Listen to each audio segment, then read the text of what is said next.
Hi MCA family, hope you're doing well. We missed you this past Sunday. It just wasn't the same without you. In light of the COVID-19 pandemic, we had to follow safety precautions and make our services available online. Now, we know that many of you were able to tune in and catch our service online, and we're certainly glad that you were able to tune in and join us for our Sunday morning worship experience online. Now, during these times of uncertainty, we want to encourage our church to be Jesus' hands and feet extended. As you know, the church is not a building, and we are in our church building right now, and we are blessed to have a beautiful facility for us to gather. And right now, we're not able to gather here together. We just got word this morning from our Premier, Doug Ford, who has called for a state of emergency for the province of Ontario. And part of that is to refrain from public gatherings of 50 or more people. So we're not able to gather here for the time being, but it doesn't mean that we need to stop being the church. This building is not the church, you're the church. We're the church. All of us together, the people, we're the church, and God calls all of us to love others as we love ourselves. And so, church, we're launching a brand new campaign for all of those who call MCA and our church plants their home. We're calling it Wash Hands, Wash Feet. Wash hands and wash feet. We're calling all MCAers and our church plants to wash your hands and to wash their feet. And now I'm going to explain what we mean by that. The campaign is twofold. First, wash your hands. Church, we want you to be safe. We love you, and we are committed to praying for you, and we want you to take good care of yourself and your family. Health officials are calling all of us to wash our hands thoroughly and to do that often. Hand washing is among the most effective ways to prevent the spread of infection. So let's make sure we do that. Let's make sure our kids and our loved ones are washing their hands as well. If you need to sneeze or cough, do so into your elbow, and when possible, keep a 6-foot distance from anyone who is sick or who might be sick. Let's create safe environments in our homes and in our workplaces. The second part to this campaign is to wash their feet. Now, we don't mean this literally, but as a figure of speech to serve others.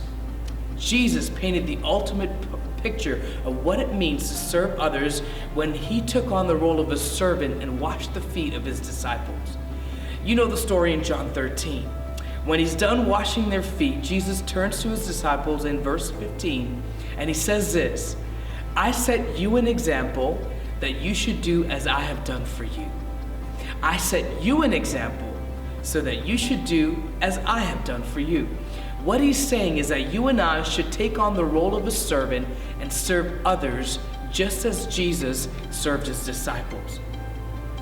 You see, not just in times of crisis, but every day we should be serving others. But it's during times of crisis when the whole world is watching to see how Christians are responding to this pandemic. Times like this are a megaphone that amplifies what we claim to believe in Jesus Christ.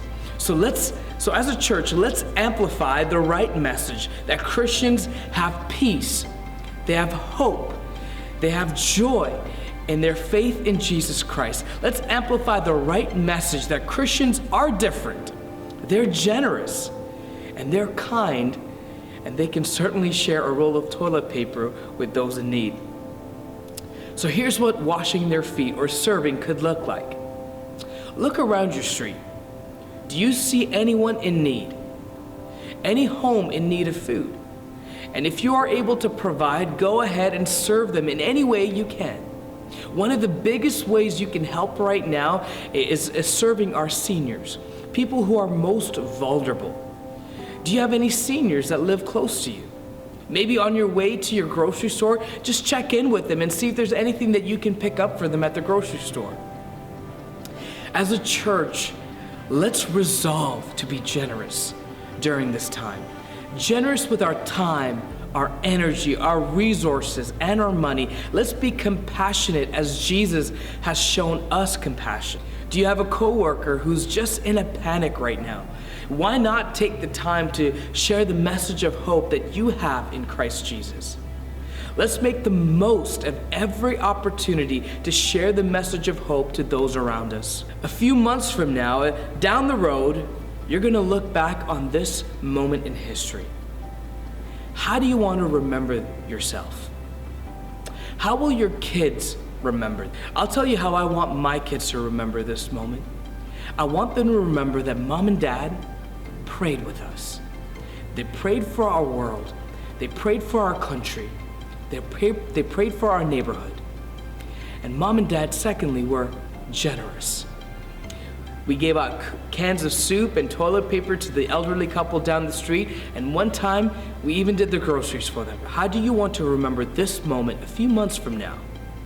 Start today by loving on your neighbors, your coworkers, friends, and family. You can call, you can FaceTime, you can email, you can text, and technology today allows us to connect with people anywhere. So church, wash hands, wash feet. We'd love to hear from you. We know that some of you have already started doing this. We want to hear the stories of what you're doing in your neighborhood, and maybe we can share some of those stories with our church. Reach out to us, shoot us an email, or call us, DM on our social media platforms to share how you're reaching your community. We'd love to hear from you. MCA and all our church plants, we love you. We're praying for you. May God bless you abundantly. Bye for now.